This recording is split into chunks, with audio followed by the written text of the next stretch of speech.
नमस्कार विद्यार्थी मित्र मैत्रिणींनो, बुल्सच्या अकॅडमीमध्ये आपलं सर्वांचं स्वागत आहे। या व्हिडिओमध्ये आपण लोकसेवा पब्लिकेशनचे जे 21,000 प्लस प्रश्नसंच आहे, ज्यामध्ये MPSCचे सर्व PYQ आहेत, त्यामध्ये आपण इकॉनॉमिक्स म्हणजे अर्थशास्त्र या विषयातील बेरोजगारी आणि रोजगार यावरील जे म्हणजे सेंबरच्या पुढे प्रश्न आहेत, तर ते प्रश्न आपण या ठिकाणी रिवाइज करणार आहोत। म्हणजे पुढे जे कंबाईन ग्रुप बी आणि सी आहे, त्या दोन्ही एक्झामला हे प्रश्न उपयोगी ठरतील। चला तर बघू। यामध्ये पहिला प्रश्न आहे, केन्स यांच्या उत्पन्न व रोजगार सिद्धांत असे गृहीत धरतो की। तर 4 पर्याय दिले आहेत, तर मी 4ही पर्याय नाही वाचत, तर एकदम डायरेक्ट उत्तर सांगते। तर याचं उत्तर आहे, वेतन आणि किमती स्थिर असतात। म्हणजे केन्स यांचा कोणता सिद्धांत आहे? उत्पन्न व रोजगार सिद्धांत। आणि तो म्हणजे काय गृहीत धरतो? तर वेतन आणि किमती स्थिर असतात असं गृहीत धरतो। काय? केन्स यांच्या उत्पन्न व रोजगार सिद्धांत। त्यानंतर दुसरा प्रश्न, फिलिप्स वक्र चलनवाढ आणि रिकामी जागा यांच्यातील व्यस्त संबंध दर्शवितो। तो जो फिलिप्स वक्र आहे, तर हा आत्ता 2024च्या मेन्सला सुद्धा आलेला प्रश्न आहे। हा फिलिप्स वक्र चलनवाढ आणि कशामध्ये? तर पर्याय 4 उत्तर येते, बेरोजगारी। चलनवाढ आणि बेरोजगारी यांच्यातील व्यस्त संबंध दर्शवितो। त्यानंतरचा तिसरा प्रश्न आहे, यामध्ये 2 विधाने दिली आहेत आणि विचार करायला सांगितलं आहे। तर यामध्ये आपण योग्य जो विधान आहे तोच बघूया। तर यामध्ये 2 विधान दिले आहेत, तर त्यामध्ये जे ब विधान आहे हे बरोबर आहे। जुलै 2020 ते जून 2021 मध्ये सिक्कीमचा नागरी बेरोजगारी दर हा देशात सर्वात कमी होता, असा हा 2024ला आलेला प्रश्न आहे। राज्यसेवा मुख्य 2024ला जुलै 2020 ते जून 2021 मध्ये सिक्कीमचा नागरी बेरोजगारी दर हा सर्वात कमी होता। हे जे विधान आहे ते बरोबर आहे, पर्याय 2 उत्तर येते। त्यानंतरचा प्रश्न आहे, जोड्या लावायला विचारलेला आहे। तर यामध्ये डायरेक्ट उत्तर सांगते, कारण मग दुसरा पेज पलटवायचा आहे म्हणून। तर बघा, सामान्य मुख्य स्थिती बेरोजगारी, तर ते आहे पूर्ण नाही, सामान्य मुख्य स्थिती बेरोजगारी हे खुली बेरोजगारी आहे। साप्ताहिक स्थिती बेरोजगारी हे पूर्ण सप्ताहामध्ये बेरोजगार, आणि चालू दैनिक स्थिती बेरोजगारी हे सप्ताहामधील काही दिवस बेरोजगार असते। तर या प्रश्नाचे उत्तरे दिलेले आहेत, एचा 2, बीचा 1 आणि सीचा 3। तर त्यानंतर चौथा बघूया। चौथा त्याचं उत्तर काय आहे? ते 3च आहेत, त्यामध्ये 3च पर्यायामध्ये दिले होते, त्यामुळे ते 3च आहेत। त्यानंतर 5वा प्रश्न बघूया। त्यामध्ये दिलेलं आहे की विधाने बरोबर कोणते आहेत ते आपल्याला ओळखायचे आहेत। तर या ठिकाणी देण्यात आलेले 3ही विधाने ते बरोबर आहेत, तर ते 3ही विधाने आपण वाचून घेऊया। त्यामुळे पर्याय 3 उत्तर येते। अजून एक गोष्ट समजली, जर PYQ आपण सोडवले तर जास्तीत जास्त उत्तर ना पर्याय 3 किंवा अ, ब, क असा उत्तर म्हणजे येत असते। तर त्यामुळे जर आपल्याला त्या प्रश्नाचं जर उत्तर येत नसेल तर 50-50 अशा पद्धतीनं उत्तर काढता येऊ शकते। तर चला आपण हे विधाने वाचून घेऊया, कारण कधी म्हणजे यामध्ये 1 लाइनर सुद्धा प्रश्न तयार होऊ शकतो। तर भगवती समितीच्या अहवालानुसार सरकारने देशातील बेकारी दूर करण्यासाठी विविध उपाययोजनांची अंमलबजावणी केली। हे विधान बरोबर आहे। तर केव्हाची आहे? 1973ची आहे। कोणती समिती? भगवती समिती अहवाल। भगवती समिती अहवाल 1973चा आहे।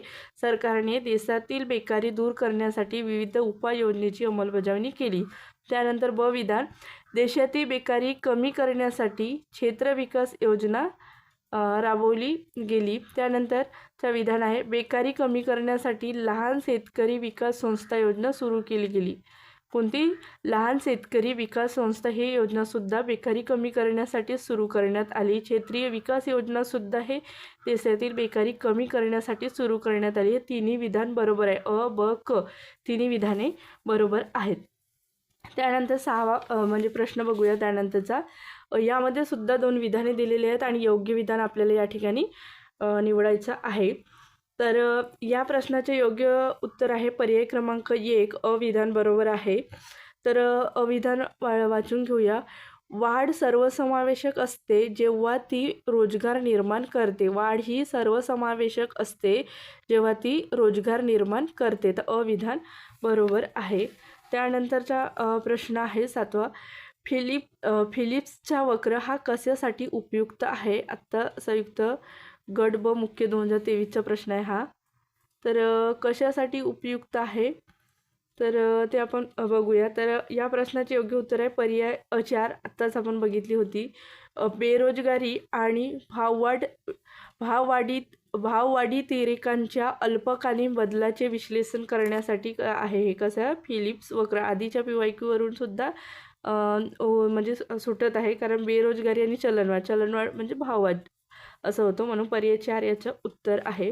त्यानंतरचा प्रश्न आहे की भारतामध्ये कोणत्या प्रकारची बेरोजगारी आढळते? तर या प्रश्नाचं योग्य उत्तर दिलेलं आहे पर्याय 4. म्हणजे इकडे या ठिकाणी म्हणजे वरील सर्व उत्तर दिलेले आहेत, तर या ठिकाणी 4 हे बरोबर आहेत.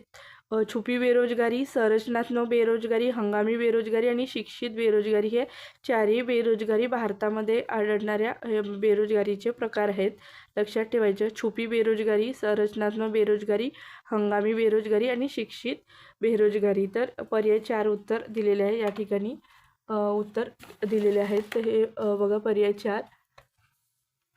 4 यापैकी सर्व, तर हे उत्तर आहे. तर त्या 9वा प्रश्न, आंतरराष्ट्रीय श्रम संघटनेच्या 2018च्या अहवालानुसार भारतामध्ये जगातील रिकामी जागा टक्के बेरोजगार लोकसंख्या आहे. तर या प्रश्नाचे योग्य उत्तर आहे पर्याय क्रमांक 1. 9.49% बेरोजगार लोकसंख्या आहे. कोणत्या अहवालानुसार? 2018च्या आंतरराष्ट्रीय श्रम संघटनेच्या 2018च्या अहवालानुसार भारतामध्ये जगातील 9.49% बेरोजगार लोकसंख्या आहे. त्यानंतरचा प्रश्न बघूया. प्रश्न आहे 10वा. 2011-12 मध्ये एकूण श्रमशक्तीमध्ये स्वयंरोजगार, नियमित रोजगार आणि प्रासंगिक रोजगाराचा काय हिस्सा आहे, असा हा प्रश्न आहे. तर या प्रश्नाचे योग्य उत्तर आहे पर्याय क्रमांक 1. स्वयंरोजगारामध्ये 52%, नियमित रोजगार 18% आणि प्रासंगिक 30%. पर्याय 1 उत्तर येत त्याचं. तर मी यासाठी करत नाही, कारण पुन्हा प्रॅक्टिस करायला बरं होते. तर त्यानंतरचा प्रश्न आहे, खालीलपैकी कोणते विधान बरोबर आहे? तर या ठिकाणी बरोबर विधान विचारलं आहे आणि या प्रश्नाचं योग्य उत्तर आहे पर्याय क्रमांक 3. अ आणि ब दोन्ही विधान बरोबर आहेत, म्हणजे पर्याय 3 उत्तर येते. तर बघा विधान हे बरोबर दोन्ही आहेत. ग्रामीण भागामध्ये उघड बेरोजगारी जास्त आढळते, प्रचंड बेकारी शेती क्षेत्रात जास्त आढळते. हे दोन्ही विधाने बरोबर आहेत. प्रचंड म्हणजे छुपी बेरोजगारी शेती क्षेत्रात किंवा कृषी क्षेत्रात म्हणता येईल. दोन्ही विधाने बरोबर आहे. पर्याय 3. त्यानंतरचा प्रश्न आहे NSSO म्हणजे राष्ट्रीय नमुना सर्वेक्षण संस्थेनुसार बेरोजगारीच्या तीन संकल्पना ह्या आहेत. तर बेरोजगारीच्या 3 संकल्पना कोणत्या आहेत, असा हा प्रश्न आहे. तर या प्रश्नाचे योग्य उत्तर आहे पर्याय 2. पर्याय 2 उत्तर दिलेलं आहे. 12च्या 2. पर्याय 2 A, B आणि C म्हणजे 1, 2, 3 म्हणजे तिन्ही विधाने या ठिकाणी बरोबर आहेत. 1, 2 आणि 3. पर्याय 2 उत्तर 1, 2, 3 विधाने बरोबर आहेत. पर्याय 2 उत्तर आहे. तर हे 3 विधाने वाचून घेऊया.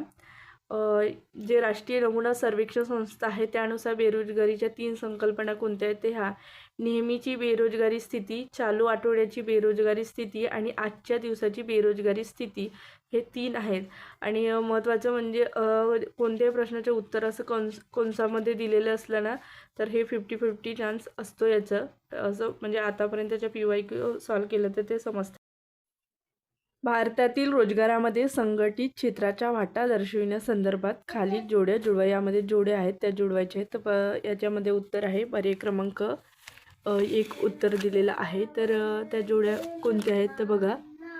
तर 1983ला संघटित क्षेत्रातील म्हणजे रोजगार भारताच्या रोजगारामध्ये संघटित क्षेत्राचा वाटा किती होता 1983ला? तर किती? तर 7.93% होता. 1999 ते 2000ला 7.08% आणि 2004-05ला किती? तर 6.4% आणि 2008-09 मध्ये 6.9% इतका संघटित क्षेत्राचा वाटा होता. कशामध्ये? भारताच्या रोजगारामध्ये. त्यानंतरचा प्रश्न, भारतीय अर्थव्यवस्थेमध्ये छुप्या बेरोजगारीचा प्रश्न हा प्रामुख्याने रिकामी जागा. तर यामध्ये 4 पर्याय दिलेले आहे. तर या प्रश्नाचं उत्तर दिलं आहे पर्याय क्रमांक 1. ग्रामीण भागात मोठ्या प्रमाणात आढळते. काय? म्हणजे छुप्या बेरोजगारीचा प्रश्न हा ग्रामीण भागामध्ये मोठ्या प्रमाणात आढळतो, कारण तिथं कृषी म्हणजे शेती जे मोठ्या प्रमाणात असल्यामुळे तिथं छुपी बेरोजगारी आढळते. त्यानंतरचा प्रश्न, खालीलपैकी कोणता घटक प्रादेशिक विषमतेचा प्रमुख निर्देशक आहे? तर या प्रश्नाचे योग्य उत्तर आहे पर्याय क्रमांक 3. निव्वळ राज्यांतर्गत उत्पादन. निव्वळ राज्यांतर्गत उत्पादन हे प्रादेशिक विषमतेचा प्रमुख निर्देशक आहे. त्यानंतरचा प्रश्न, भारतात कोणत्या प्रकारची बेरोजगारी आढळते? हा प्रश्न रिपीट झालेला आहे बघा. म्हणजे हाच प्रश्न 2023ला सुद्धा ASO मीन्स 2023ला सुद्धा आलेला आहे आणि 2022ला सुद्धा, म्हणजे STI मीन्स जुलै 2022चा सुद्धा प्रश्न आहे. तर सेम जसाच्या तसा प्रश्न रिपीट झालेला आहे. भारतात कोणत्या प्रकारची बेरोजगारी आढळते? तर या प्रश्नाचे योग्य उत्तर आहे वरीलपैकी सर्व. छुपी बेरोजगारी, हंगामी बेरोजगारी किंवा बेकारी, शैक्षणिक बेकारी आणि रचनात्मक बेकारी. त्यानंतरचा प्रश्न आहे सी रंगराजन, सीमा आणि EM बिविस यांच्या मते ग्रामीण महिलांच्या श्रमशक्तीचा सहभाग दर रिकामी जागामुळे घसरला आहे.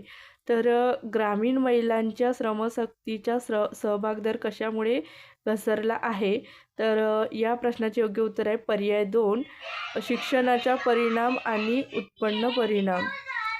हा प्रश्न आहे कोणते विधान बरोबर आहे? तर यामध्ये हा जे प्रचंड बेकारी उद्योग क्षेत्रात आढळते हा विधान चुकीचं आहे. तर यामध्ये दुसरं जे विधान दिलेलं आहे, दुसरं विधान आहे काय म्हटलं आहे, प्रचंड बेकारी शेती क्षेत्रात असते, हे विधान बरोबर आहे. त्यामुळे पर्याय 2 याचं उत्तर येईल. त्यानंतरचा म्हणजे प्रश्न दिलेला आहे त्यामध्ये 2 विधाने दिलेले आहेत. तर स्टार्टअप इंडिया या कार्यक्रमामुळे भारतीय तरुण नोकरी शोधणारे होण्याऐवजी नोकरी निर्माण करणारे होण्याकडे वळतील. दुसरा विधान आहे भांडवली नफ्यावरील करामध्ये माफी देण्यात आलेली आहे. हे 2 विधाने आहेत. तर या प्रश्नाचे योग्य उत्तर आहे दोन्ही विधाने हे बरोबर आहेत. या ठिकाणी देण्यात आलेले दोन्ही विधाने बरोबर आहेत. स्टार्टअप इंडिया या कार्यक्रमामुळे भारतीय तरुण नोकरी शोधणारे होण्याऐवजी नोकरी निर्माण करणारे होण्याकडे वळतील. आणि दुसरा विधान आहे भांडवली नफ्यावरील करामध्ये माफी देण्यात आली आहे. ते दोन्ही विधाने बरोबर आहेत. त्यानंतरचा प्रश्न, अत्याधुनिक तंत्रज्ञानाचा वापर केल्याने कोणत्या प्रकारची बेरोजगारी उद्भवते? तर या प्रश्नाचे योग्य उत्तर आहे पर्याय 2. तांत्रिक बेरोजगारी अत्याधुनिक तंत्रज्ञानाचा वापर केल्यामुळे निर्माण होते. त्यानंतरचा प्रश्न, जेव्हा प्रचलित मजुरीच्या दरावर काम करण्याची इच्छा असूनही काम मिळत नाही तेव्हा त्या बेकारीला कोणत्या प्रकारची बेरोजगारी म्हटली जाते? तर या प्रश्नाचं योग्य उत्तर आहे अनैच्छिक बेरोजगारी. जेव्हा प्रचलित मजुरीच्या दरावर काम करण्याची इच्छा असूनही काम मिळत नाही तेव्हा त्या बेकारीला कोणत्या प्रकारची बेकारी म्हटलं जाते? तर अनैच्छिक. त्यानंतरचा प्रश्न, बेरोजगारीचा नैसर्गिक दर ही संकल्पना कोणत्या अर्थशास्त्रज्ञाने मांडली? बेरोजगारीचा नैसर्गिक दर ही संकल्पना कोणत्या अर्थशास्त्रज्ञाने मांडली? तर मिल्टन फ्रीडमॅन. हे उत्तर आहे पर्याय 4. पर्याय 4 उत्तर मिल्टन फ्रीडमॅन यांनी बेरोजगारीचा नैसर्गिक दर ही संकल्पना मांडली. त्यानंतरचा प्रश्न आहे भारतातील बेरोजगारीच्या संदर्भात विधाने दिलेली आहे त्यापैकी अयोग्य विधान आपल्याला निवडायचे. अयोग्य म्हणजे चुकीचं विधान. तर या प्रश्नाचं योग्य उत्तर म्हणजे अयोग्य विधान कोणतं आहे? तर 2 म्हणजे म्हणजे पर्याय 2 दिलेला आहे 23चं बघा 23चं 2. तर अयोग्य आहे. तर या ठिकाणी कोणतं आहे? शहरी बेरोजगारी खुली नसते हे विधान चुकीचं आहे. शहरी बेरोजगारी खुली असते असं पाहिजे होतं. प्रचंड मग हे उरलेले हे विधान आहे ते बरोबर आहेत. प्रचंड बेरोजगार कामगाराची सीमांत उत्पादकता शून्य असते. घर्षणात्मक बेरोजगारी कामगार बाजारातील अपूर्णतेचा परिणाम आहे. हे विधाने बरोबर आहेत 2. हे विधान बरोबर आहेत. तर 3 विधाने दिलेली आहेत. तर या प्रश्नाचे योग्य उत्तर आहे पर्याय 4 वरील सर्व बरोबर आहे. म्हणजे राष्ट्रीय बाल मजूर प्रकल्प 2015 मध्ये सुरू करण्यात आला. राष्ट्रीय बाल मजूर प्रकल्प 2015 मध्ये सुरू करण्यात आला. त्या अंतर्गत वय 9 वर्ष ते 14 वर्ष दरम्यानच्या श्रमिक किंवा मजूर गटातून सुटका केलेल्या मुलांना व्यावसायिक प्रशिक्षण दिले जाते. त्या अंतर्गत सुटका केलेल्या मुलांना पाठ्यवेतन दिले जाते. हे तिन्ही विधाने बरोबर आहेत, म्हणून वरील सर्व बरोबर आहेत. त्यानंतरचा प्रश्न, खालीलपैकी कोणत्या अर्थतज्ज्ञाने अतिरिक्त कामगार असणाऱ्या देशासाठी 2 क्षेत्राची विकासाचे प्रमेय मांडले? तर या प्रश्नाचे योग्य उत्तर आहे पर्याय 3. डब्ल्यू आर्थर लुईस यांनी अतिरिक्त कामगार असणाऱ्या देशासाठी 2 क्षेत्राची विकासाची प्रमेय मांडली. त्यानंतरचा प्रश्न, 31 डिसेंबर 2004 रोजी खालील राज्यांनी कमाल वेतन दर निश्चित केलेले आहे? तर कोणत्या राज्यांनी कमाल वेतन दर निश्चित केले किंवा 31 डिसेंबर 2004 मध्ये? तर ते बघूया. तर या प्रश्नाचे योग्य उत्तर आहे 26/2 म्हणजे पर्याय 2 म्हणजे 1. पश्चिम बंगालने किती वेतन दर निश्चित केलं 2004ला पश्चिम बंगालने? तर पश्चिम बंगालने म्हणजे 1 पश्चिम बंगालने 203.86. हरियाणाने सर्वात जास्त म्हणजे हरियाणा येते. त्यानंतर 1 मिनिट 26 येस हरियाणा सर्वात कमी म्हणजे 88.29. बिहारमध्ये 64.65 आणि महाराष्ट्राचं किती येते? तर महाराष्ट्राच्या 169.04 केव्हा? तर 31 डिसेंबर 2004चे हे काय आहे? तर कमाल वेतन दर आहेत.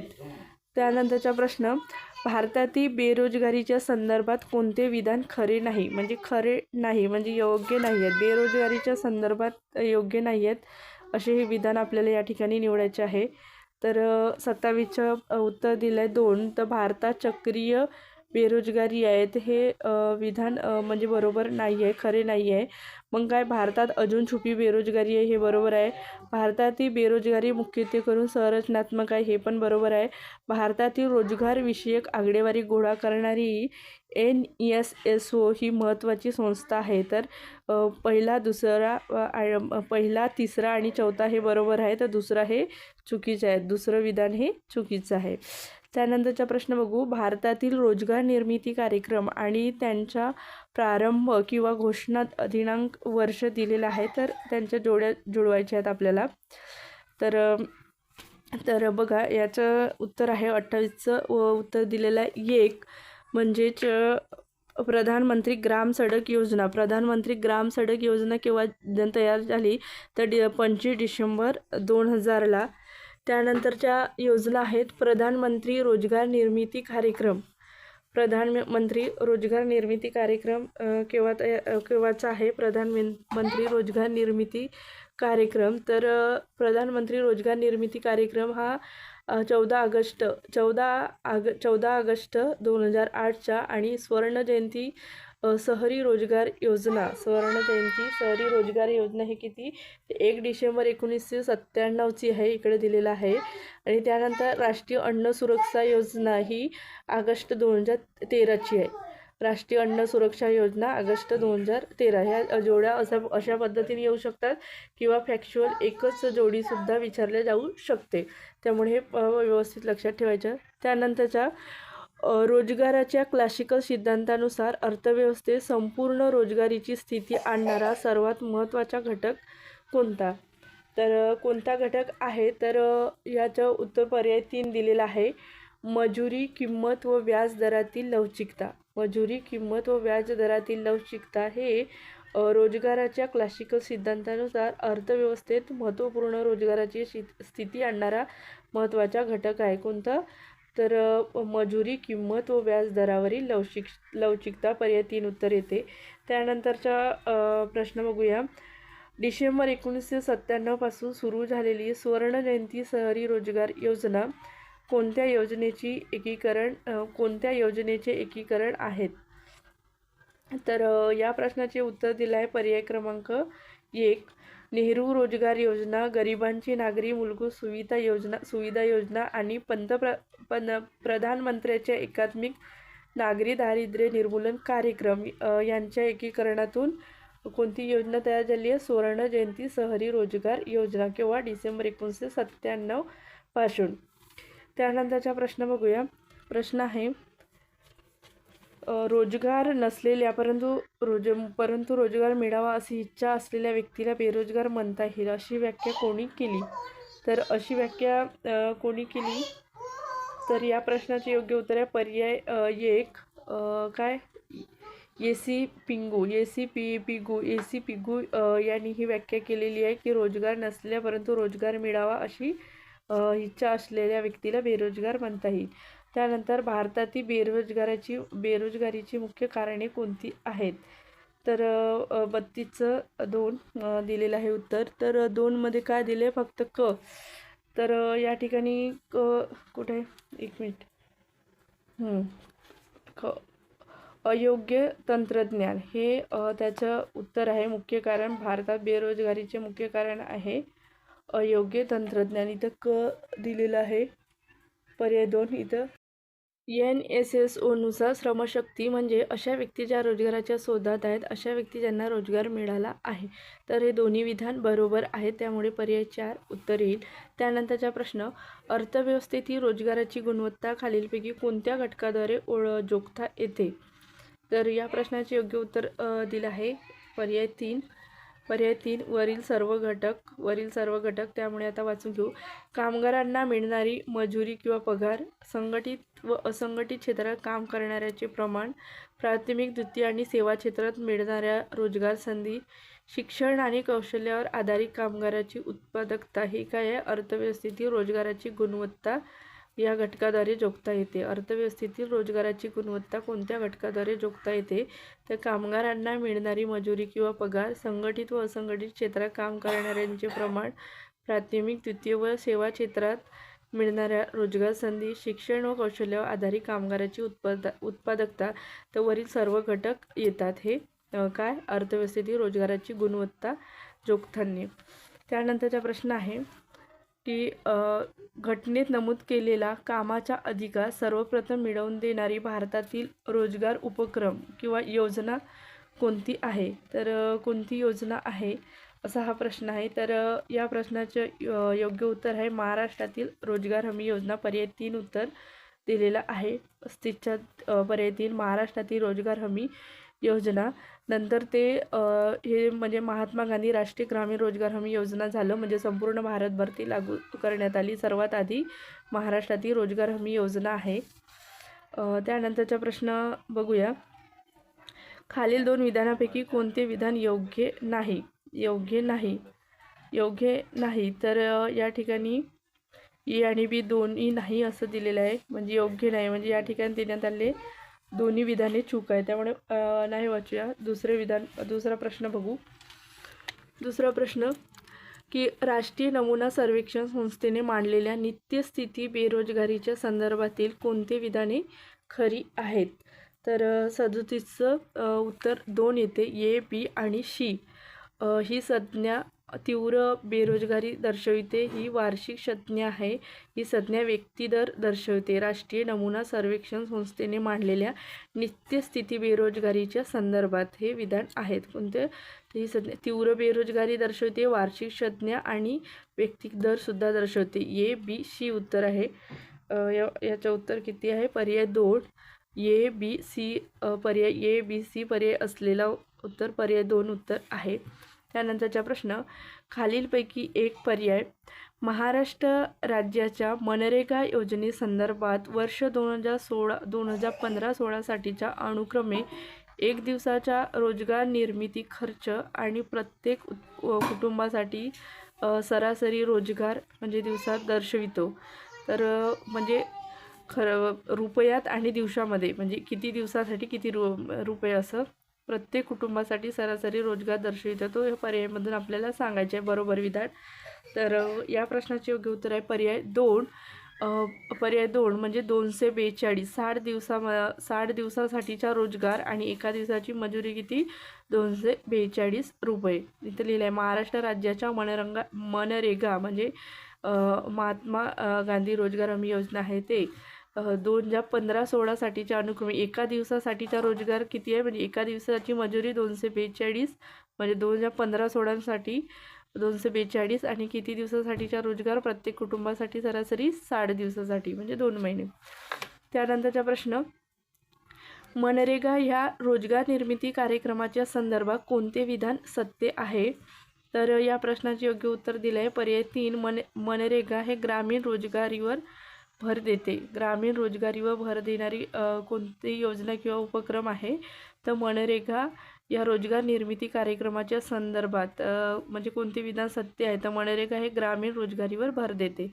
त्यानंतरचा प्रश्न आहे छुपी बेकारी किंवा प्रचंड बेकारी म्हणजे काय असा हा प्रश्न आहे. तर याचं उत्तर दिलं आहे पर्याय 42 तर ए आणि बी विधान बरोबर आहे.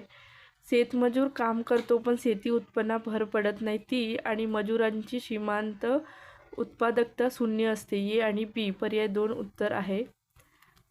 छुपी बेकारी किंवा प्रचंड बेकारीसाठी पर्याय ए आणि बी हे 2 विधान म्हणजे पर्याय 2 उत्तर आहे. त्यानंतरचा प्रश्न दिलेला आहे की खालील विधाने विचारात घ्या.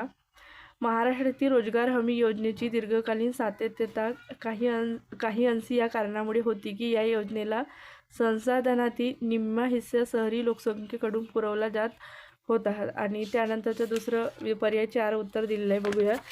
त्यानंतरचं दुसरं म्हणजे विधान दिलेलं आहे बी विधान की सार्वजनिक रोजगार हमी योजना म्हणून महाराष्ट्रातील रोजगार हमी योजनेचे मूळ 1962 मध्ये प्रायोगिक तत्त्वावर राबवलेल्या पांगे योजनेमध्ये आहे. 1990 रोजगार हमी योजना फलोत्पादन विकासाशी जोडली गेली. तर याचं उत्तर पर्याय 4 दिलेलं आहे. त्यामुळे वरील उल्लेखलेली तिन्ही विधाने हे बरोबर आहेत. आपण जे आता वाचले आहे ते तिन्ही विधाने बरोबर आहेत. बी विधान वाचूया अजून पुन्हा. सार्वजनिक रोजगार हमी योजना म्हणून महाराष्ट्रातील रोजगार हमी योजनेचे मूळ हे 1962 साली प्रायोगिक तत्त्वावर राबवलेल्या पांगे योजनेमध्ये आहे आणि 1990 रोजगार हमी योजना हे फलोत्पादन विकासाशी जोडली गेली. फलोत्पादन विकासासाठी केव्हा जोडली गेली रोजगार हमी योजना 1990 तिन्ही विधान बरोबर आहेत. त्यानंतरचा प्रश्न आहे 42चे 2 उत्तर दिलेलं आहे.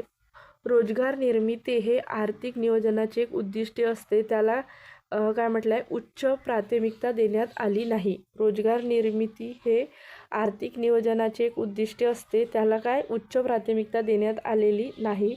पर्याय 2 उत्तर दिलेलं आहे.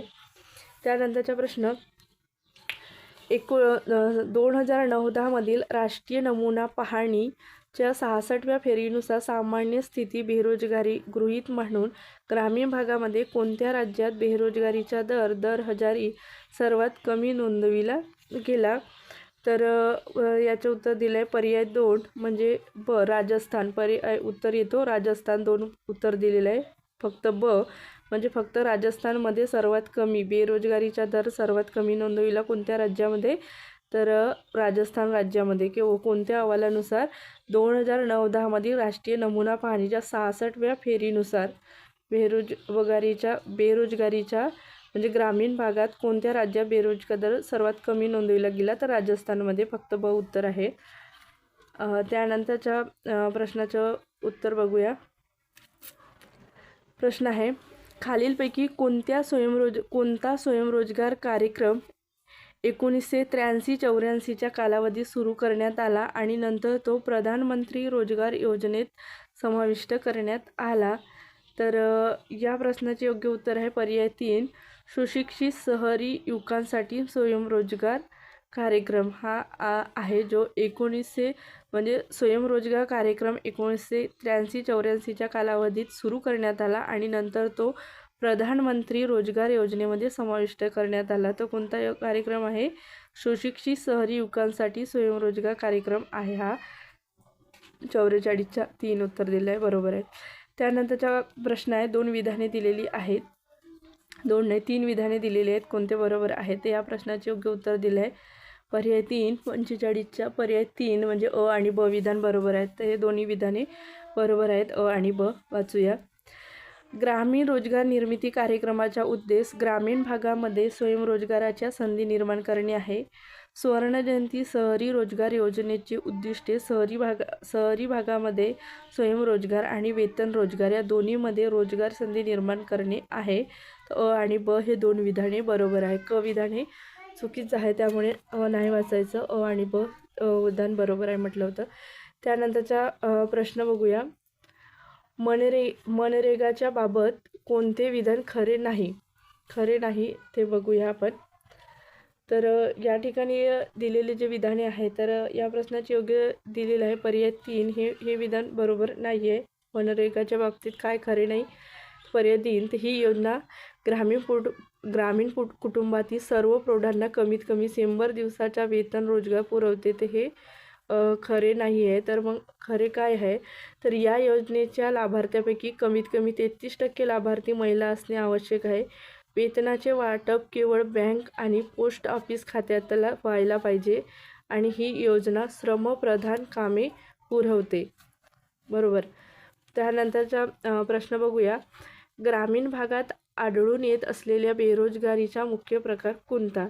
तर मुख्य प्रकार कोणता आहे, तर बरोबर आहे प्रचंड मोसमी किंवा छुपी बेरोजगारी ग्रामीण भागामध्ये आढळून येते. पर्याय 3 याचं उत्तर आहे. त्यानंतरचा प्रश्न विधाने दिलेले आहेत 48च्या, याचं उत्तर 1 आहे. एक मिनिट, काय दिले? ए आणि बी. ए आणि बी हे विधान काय आहे? बरोबर आहेत. ए आणि बी विधान वाचून घेऊया. महाराष्ट्र शासनाने रोजगार हमी योजना 1972-73 मध्ये सुरू केली. महाराष्ट्र शासनाने रोजगार हमी योजना केव्हा 1972-73ला सुरू केली? ही योजना 1977-78 ते 1987-88 या कालावधीमध्ये दारिद्र्य 60.40 वरून ते 36.7 पर्यंत कमी करण्यात सहभाग होता. ए आणि बी बरोबर आहे. त्यानंतरचा प्रश्न बघूया. तर या प्रश्नाचे उत्तर दिलेलं आहे पर्याय 2. तर यामध्ये काय विचारलं आहे?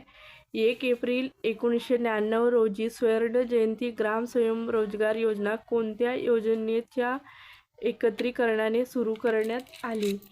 तर कोणत्या योजनेच्या एकत्रीकरणाने सुरू करण्यात आली असा हा प्रश्न आहे. तर यामध्ये उत्तर पर्याय 2 दिलेला आहे. तर याचे उत्तर येते एकात्मिक ग्रामीण विकास कार्यक्रम व ग्रामीण कल्याण योजना, ट्रायसेस, सिटरा, दशलक्ष विहिरी योजना ह्या सगळ्या योजनेच्या एकत्रीकरणाने कोणती योजना? स्वर्ण जयंती ग्राम स्वयंरोजगार योजना सुरू करण्यात आली 1 एप्रिल 1999ला. 1 एप्रिल 1999ला स्वर्ण जयंती ग्राम स्वयंरोजगार योजना कोणत्या योजनेच्या एकत्रीकरणाने सुरू करण्यात आली? तर एकात्मिक ग्रामीण विकास कार्यक्रम, ग्राम कल्याण योजना, ट्रायशेम, शिटरा, दशलक्ष विहिरी योजना या सगळ्या योजना एकत्रित करून स्वर्ण जयंती ग्राम स्वयंरोजगार योजना सुरू करण्यात आली. त्यानंतरचा प्रश्न बघूया. प्रश्न आहे 50वा, पण याचे उत्तर दिलेलं आहे 4. काय लिहिलं आहे? भगवती समितीच्या 1973च्या अहवालानुसार सरकारने रोजगार पुरवण्यासाठी उपाययोजना सुरू केल्या. तर चुकीचं विधान विचारलं आहे, तर त्यामुळे पर्याय 3 हे चुकीचं आहे. 4 उत्तर दिलं आहे. किसान क्रेडिट कार्ड योजना हे नाही आहे. कोणत्या उपाययोजना रोजगार पुरवण्यासाठी कोणत्या उपाययोजना सुरू केल्या? तर ग्रामीण कार्यक्रम, कृषी सेवा केंद्र आणि क्षेत्र विकास कार्यक्रम. ए बी सी हे उत्तर आहे. डी नाही, त्यामुळे डी येईल याचं, कारण चुकीचं विचारलेलं आहे आपल्याला. त्यानंतरचा प्रश्न. राष्ट्रीय सॅम्पल सर्व्हे संस्थेकडून बेरोजगारीची संकल्पना विकसित करण्यात आलेली आहे. ती खालीलप्रमाणे आहे. तर बघ, याचं उत्तर आहे पर्याय 3. इथं पण चुकीचं विचारलं आहे, त्यामुळे बेरोजगारीच्या चालू वार्षिक दर्जात हे चुकीचं आहे. चालू वार्षिक दर्जा हे नाही, तर असं हे 3 ए बी सी विचारले जाते. बेरोजगारीचा सामान्य स्थिती दर्जा, बेरोजगारीच्या चालू आठवड्याचा दर्जा आणि बेरोजगारीचा चालू दैनिक दर्जा ह्या संकल्पनांचा अभ्यास केला जातो. राष्ट्रीय सॅम्पल सर्व्हे संस्थेकडून बेरोजगारीची संकल्पना विकसित करण्यात आलेली आहे. तर हे 3 ए बी आणि सी, डी नाही, त्यामुळे इथं चुकीचाच विचारलेला आहे, त्यामुळे पर्याय 3 येईल, डी उत्तर. त्यानंतरचा प्रश्न. ग्रामीण भागातील बेकारी कमी करण्यासाठी महाराष्ट्र शासनाने 1973 मध्ये कोणती योजना सर्वप्रथम राबवली होती? तर 73ला विचारलं, आपण आत्ताच बघितलं आहे या प्रश्नाचं उत्तर. तर ते कोणती योजना होती? रोजगार हमी योजना. म्हणजे 1972-73ला महाराष्ट्र शासनाने सुरू केली होती. ग्रामीण भागातील बेकारी कमी करण्यासाठी महाराष्ट्र शासनाने 1972-73ला ती योजना सुरू केली. सर्वप्रथम राबवण्यात आली होती ती महाराष्ट्रामध्ये. तर ती रोजगार हमी योजना आहे. पर्याय 2 उत्तर आहे याचं. त्यानंतरचा प्रश्न, वर्तमान दैनिक दर्जा निकषनुसार 2009-10 मध्ये बेकारीचा दर 6.6% होता, किंवा 2009-10ला बेकारीचा दर किती होता? 6.6%. कोणत्या निकषानुसार? वर्तमान दैनिक दर्जा निकषानुसार. तर वर्तमान दैनिक दर्जा निकषानुसार या संकल्पनेशी संबंधित कोणते विधान बरोबर आहेत? म्हणजे वर्तमान दैनिक दर्जा निकष या संकल्पनेशी संबंधित कोणते विधाने आहेत ते आपल्याला या ठिकाणी सांगायचं आहे. तर 53चं उत्तर दिलेलं आहे 2, म्हणजे डी बरोबर आहे. म्हणजे अशी व्यक्ती जी 1 तास काम करते आणि ते 4 तासापेक्षा कमी असते, ते अर्धा दिवस काम केले म्हणून मानले जाते. ही कशामध्ये येईल? कोणत्या संकल्पनेत? वर्तमान दैनिक दर्जा निकष या संकल्पनेमध्ये येईल. पर्याय म्हणजे डी उत्तर येते. त्यामुळे याचं डी म्हणजेच पर्याय 2 दिलेला आहे. पर्याय 2मध्ये काय दिलेलं आहे? तर डी दिलेला आहे. पर्याय 2 डी. तर आता आपण जे वाचून घेतलं. त्यानंतरचा प्रश्न आहे, खालीलपैकी कोणत्या कार्यक्रमाचे उद्दिष्ट हे फक्त ग्रामीण भागातील गरिबांना रोजगार पुरवणे हे होते? तर कोणता उपक्रम होता की ज्याचा उद्देश फक्त ग्रामीण भागातील गरिबांना रोजगार पुरवणे हे होते? तर याचं उत्तर आहे पर्याय 1, स्वर्ण जयंती ग्राम स्वयंरोजगार योजना. या योजनेचा उद्देश काय होता? तर फक्त ग्रामीण भागातील गरिबांना रोजगार पुरवण्यासाठी होती. स्वर्ण जयंती ग्रामीण स्वयंरोजगार योजना. एक उत्तर दिलेलं आहे. त्यानंतरचा प्रश्न आहे, म्हणजे 3 विधाने आहेत. कोणते विधान बरोबर आहे ते आपल्याला सांगायचं आहे. तर ह्या प्रश्नाचे योग्य उत्तर दिलेलं आहे पर्याय 4, वरील सर्व बरोबर आहे. हे ह्या ठिकाणी देण्यात आलेले 3 विधाने बरोबर आहेत. तर ते वाचून घेऊया. एक व्यक्ती जर 1 वर्षाच्या कालावधी बेरोजगार असेल तर ती सामान्य दर्जाची निर्देशक आहे. एक व्यक्ती जर 1 आठवड्याच्या काळात 1 तास बेरोजगार असेल तर ती चालू आठवडा दर्जाची निर्देशक आहे. एक व्यक्ती जर आठवड्याचे 7 दिवस बेरोजगार असेल तर ती चालू दैनिक दर्जाची निर्देशक आहे. एक अ, ब आणि क 3 विधाने बरोबर आहेत, वरील सर्व. त्यानंतरचा प्रश्न आहे, खालीलपैकी कोणत्या कार्यक्रमाचा उद्देश हा फक्त ग्रामीण भागातील गरिबांना रोजगार पुरविणे होते? तर स्वर्ण जयंती ग्राम स्वयंरोजगार योजनेचा उद्देश होता. तर पर्याय 3 येईल. स्वर्ण जयंती ग्राम स्वयंरोजगार योजनेचा उद्देश कोणत्या कार्यक्रमाचा उद्देश हा फक्त ग्रामीण भागातील गरिबांना रोजगार पुरवणे आहे? तर स्वर्ण जयंती ग्राम स्वयंरोजगार योजना. पर्याय 3 उत्तर येते याचं. त्यानंतरचा प्रश्न दिलेला आहे, याचं उत्तर पर्याय 3 आहे.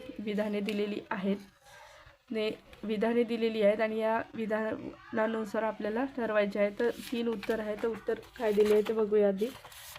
3 आहे. दोन्ही विधाने बरोबर आहेत. पर्याय 3 मध्ये दिलेले आहे ते दोन्ही विधाने बरोबर आहेत. तर हे दोन्ही विधाने आपण वाचून घेऊया. विधाने आहे, आश्वासित रोजगार योजना 1993च्या संदर्भात आहे. आश्वासित रोजगार योजना 1993च्या संदर्भात या ठिकाणी देण्यात आलेली हे दोन्ही विधाने काय आहेत? बरोबर आहेत. तर बघा, पहिला विधान आहे, हंगामी बेरोजगारी दूर करण्यासाठी ग्रामीण भागात रहिवासी ठिकाणी 100 दिवस अकुशल शारीरिक रोजगार उपलब्ध करणे, टिकाऊ सामुदायिक, सामाजिक व आर्थिक मालमत्ता निर्माण करून भविष्यात रोजगाराची शक्यता निर्माण करणे.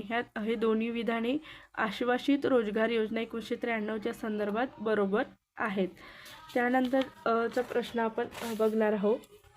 प्रश्न 58, याचं उत्तर दिलेलं आहे पर्याय 2 उत्तर आहे याचं. ये आणि शी विधान बरोबर आहे. त्या ठिकाणी देण्यात आलेले जे 3 विधाने आहेत त्यापैकी ये विधान आणि शी विधान बरोबर आहे. पर्याय 2 उत्तर आहे याचं. तर ते विधान वाचून घेऊया. 2001मध्ये 10 दशलक्ष रोजगार संधी ध्येय गाठण्यासाठी नियोजन मंडळाने एस पी गुप्ता विशेष गटाची स्थापना केली आणि 11व्या योजनेत जवळपास 52 दशलक्ष श्रमशक्तीतील वाढ अपेक्षित आहे. ये आणि शी हे विधान बरोबर आहे. पर्याय 2. त्यानंतरचा प्रश्न आहे की भारत सरकारच्या रोजगार हमी कायदा 2004 मधील तरतुदी कोणत्या आहेत असा हा प्रश्न आहे. तर या प्रश्नाचे योग्य उत्तर दिलेले आहे पर्याय 2. वरील सर्व बरोबर आहे. त्या ठिकाणी सर्व बरोबर. तर ए बी सी तिन्ही विधाने दिलेले आहेत जे भारत सरकारच्या रोजगार हमी कायदा 2004चा आहे. कायदा म्हटलेला आहे म्हणून 2004चा रोजगार हमी कायदा 2004. वर्षातून 100 दिवस रोजगाराची हमी, रोजगार निर्मितीसाठी सार्वजनिक कामे करणे, रोजगार करणाऱ्या व्यक्तीला किमान वेतनाची हमी. तर सर्व विधाने बरोबर आहे. त्यानंतरचा प्रश्न आहे नॅशनल सॅम्पल सर्व्हे संस्थेकडून बेरोजगारीची संकल्पना विकसित करण्यात आलेली आहे. कोणती बेरोजगारीची संकल्पना विकसित करण्यात आलेली आहे? तर याचं चुकीचे विधान आपल्याला सांगायचे आहे. तर याचं चुकीचे म्हणजे विधान पर्याय 4 दिलेला आहे. डी विधान चुकीचे आहे.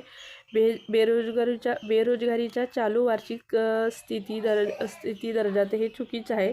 ए बी आणि सी हे तिन्ही बरोबर आहेत.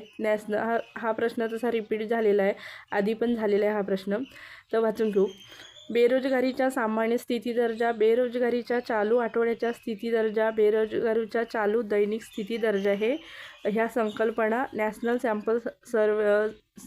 सॅम्पल सर्व्हे संस्थेकडून ह्या म्हणजे विकसित करण्यात आलेल्या आहेत. ह्या संकल्पना ए बी आणि सी 3 आणि 4 नाही, चुकीचं आहे. त्यामुळे डी उत्तर येईल. त्यानंतर NSSO म्हणजेच नॅशनल सॅम्पल सर्व्हे संस्था. नॅशनल सॅम्पल सर्व्हे संस्था दिलेल्या बेरोजगारीच्या व्याख्येनुसार दीर्घकालीन बेरोजगारी म्हणजे बेरोजगारीची रिकामी जागा. तर या प्रश्नाचं योग्य उत्तर काय दिलेलं आहे? तर याचं योग्य उत्तर आहे पर्याय 1 नित्य प्रमुख अवस्था. म्हणजे दीर्घकालीन बेरोजगारी म्हणजे बेरोजगारीची नित्य प्रमुख अवस्था. पर्याय 1 उत्तर दिलेलं आहे. पर्याय 1 उत्तर दिलेलं आहे. 1 सच्च 1. त्यानंतर आपण 63 क्रमांकाचा प्रश्न बघूया.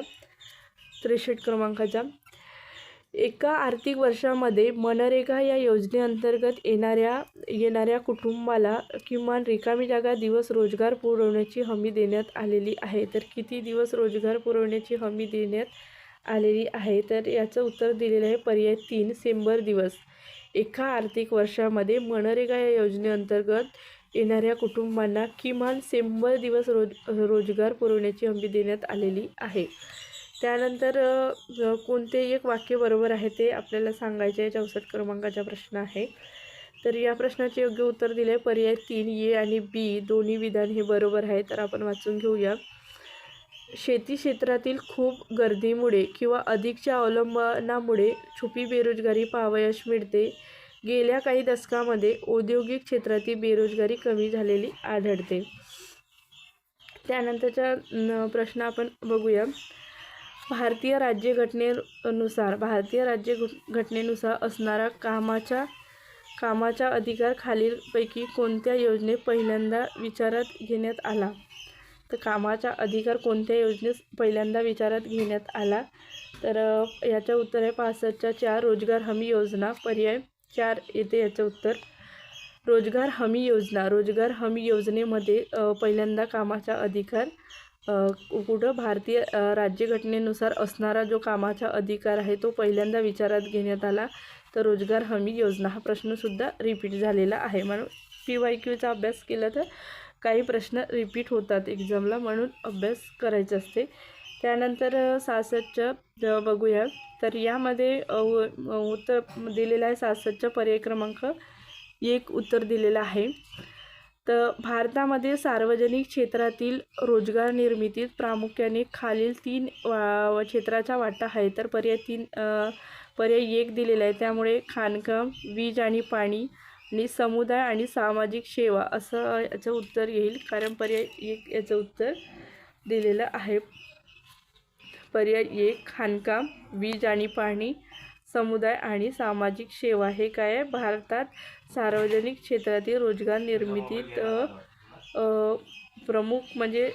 प्रामुख्याने ह्या क्षेत्राचा वाटा आहे. कोणता? खाणकाम, वीज आणि पाणी आणि समुदाय आणि सामाजिक सेवा. पर्याय 1 उत्तर आहे. त्यानंतरचा प्रश्न आपण बघूया 66 क्रमांकाचा. सहाव्या पंचवार्षिक योजनेमध्ये 6वी पंचवार्षिक योजनेचा कालावधी दिलेला आहे 1980 ते 85. 1980 ते 85 हे 6व्या पंचवार्षिक योजनेचा कालावधी आहे. कोणत्या बेरोजगारीचे अंदाज तयार करण्यात आले? तर या प्रश्नाचे योग्य उत्तर आहे पर्याय क्रमांक 1 A, B आणि C. तर चिरकालीन बेरोजगारी, साप्ताहिक स्थितीतील बेरोजगारी आणि दैनिक स्थितीतील बेरोजगारी ह्या तिन्ही बेरोजगारीचा अंदाज तयार करण्यात आला, म्हणून पर्याय 1 येईल A, B, C. कोणत्या योजनेमध्ये तिन्ही बेरोजगारीचा अंदाज तयार करण्यात आला? तर 6व्या पंचवार्षिक योजनेमध्ये. 6वी पंचवार्षिक योजना केव्हाची आहे? तर कालावधी काय आहे? 1980 ते 85 हा कालावधी आहे. त्यानंतर बिगर रोजगार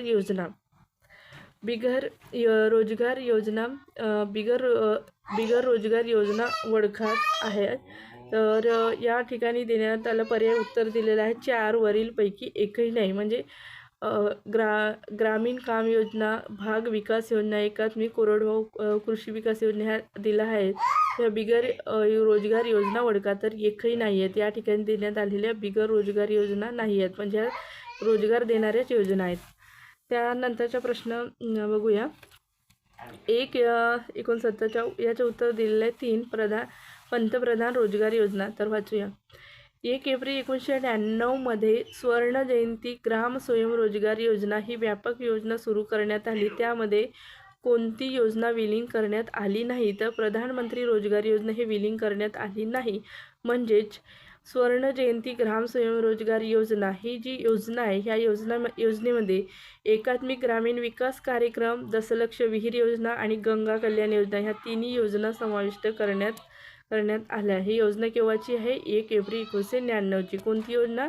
स्वर्ण जयंती ग्राम स्वयंरोजगार योजना.